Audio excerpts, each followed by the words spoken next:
Bonjour à tous et bienvenue à la une consacrée aujourd'hui à Agathe Habyarimana. La veuve de l'ancien président rwandais a été arrêtée hier en France, puis libérée et mise sous contrôle judiciaire à la suite d'un mandat international lancé par Kigali qui souhaite son extradition. Les autorités rwandaises lui reprochent d'être impliquée dans le génocide de 1994. Alors avec nous pour en parler, Michel Toubiana, président d'honneur de la Ligue des droits de l'homme.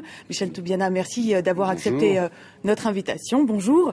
Alors cette mise sous contrôle judiciaire intervient quelques jours après la visite de Nicolas Sarkozy à Kigali. Je rappelle que c'est la première visite d'un chef d'État au Rwanda depuis 1994. Est-ce une simple coïncidence ? Écoutez, les esprits chagrins dans mon genre n'y voient pas une simple coïncidence. Ça fait trop longtemps que la justice française doit juger un certain nombre de personnes à qui sont reprochés des faits de génocide et qui restent dans les limbes de la justice française. Je rappelle que la France a déjà été condamnée par la Cour européenne des droits de l'homme parce qu'elle ne jugeait pas un présumé génocidaire. Et là, on a l'impression que cette coïncidence intervient à un moment propice au rétablissement de bonnes relations entre Kigali et la France. Et vous savez, lorsque la justice devient un enjeu, un instrument des rapports politiques entre États, ça ne sent jamais très bon. Alors, on attend actuellement le mandat d'arrêt et la demande d'extradition de Kigali. Pour vous, l'extradition possible d'Agathe Habyarimana ne serait pas forcément la meilleure solution pour qu'elle soit jugée ? Écoutez, je le disais dans le Badinter disait que dans la terminologie crime contre l'humanité, il y a aussi le mot humanité, et on doit à quelqu'un qui doit être jugé, qu'elle soit jugée conformément aux standards internationaux. Et aujourd'hui, la justice rwandaise ne répond pas à ces standards.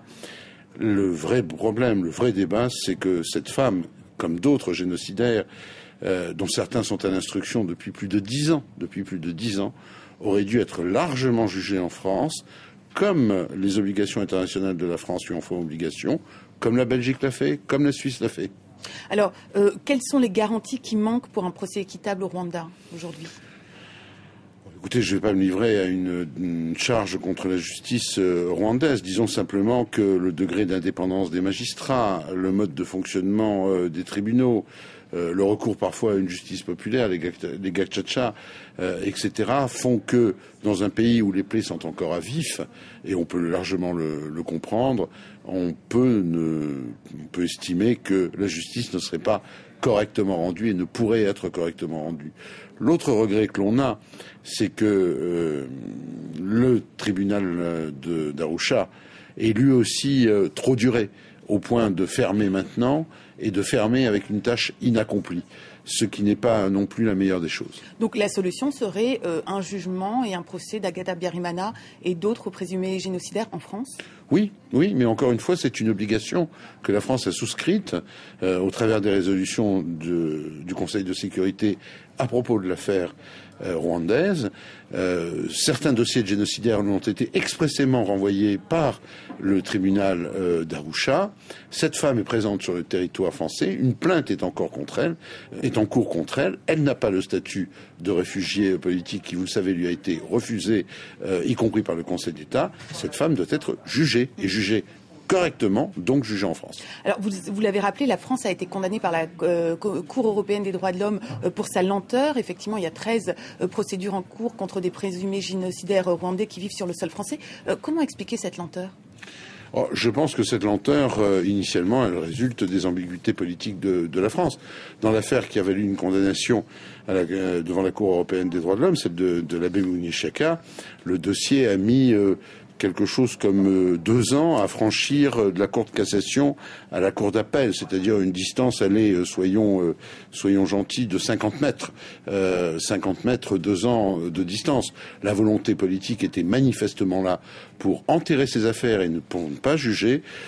J'ai modérément apprécié la tribune du ministre des Affaires étrangères et du ministre de la Justice essayant de se dédouaner en nous parlant de la création d'un pôle de juge d'instruction, très bien, très bien. Mais faudrait-il encore que tout cela soit mis en œuvre? Faudrait-il que les choses soient faites? Et faudrait-il au fond qu'on ne soit pas en train d'essayer de se faire pardonner ses erreurs antérieures?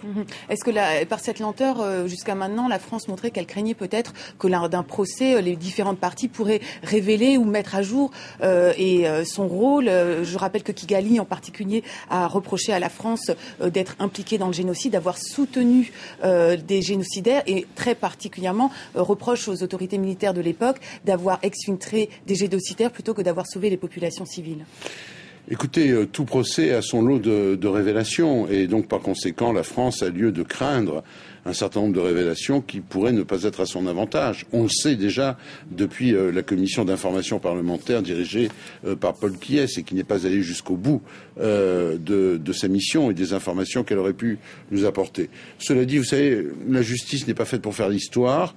L'histoire se fera encore probablement pendant longtemps sur cette tragédie. Ce qui est certain, c'est que la volonté politique était là pour que cette affaire n'ait pas lieu. Je ne sais pas pourquoi, mais il y a une espèce de tradition en France qui fait que l'on a peur de faire juger son passé. C'était vrai de la Deuxième Guerre mondiale, c'était vrai de la guerre d'Algérie et malheureusement, apparemment, ça a l'air encore vrai au moment du Rwanda. Alors, lors de sa visite au Rwanda, Nicolas Sarkozy a reconnu de graves erreurs d'appréciation sans pour autant reconnaître la faute ou la responsabilité de la France. Est-ce que la France a mis au jour toutes ses responsabilités dans cette affaire du génocide ou est-ce qu'il y a encore des voiles à découvrir? Non. La France n'a pas mis à jour la totalité de ses responsabilités. Vous, dans les procédures que vous évoquiez tout à l'heure, vous en avez probablement omis une 14e, qui est celle qui est en cours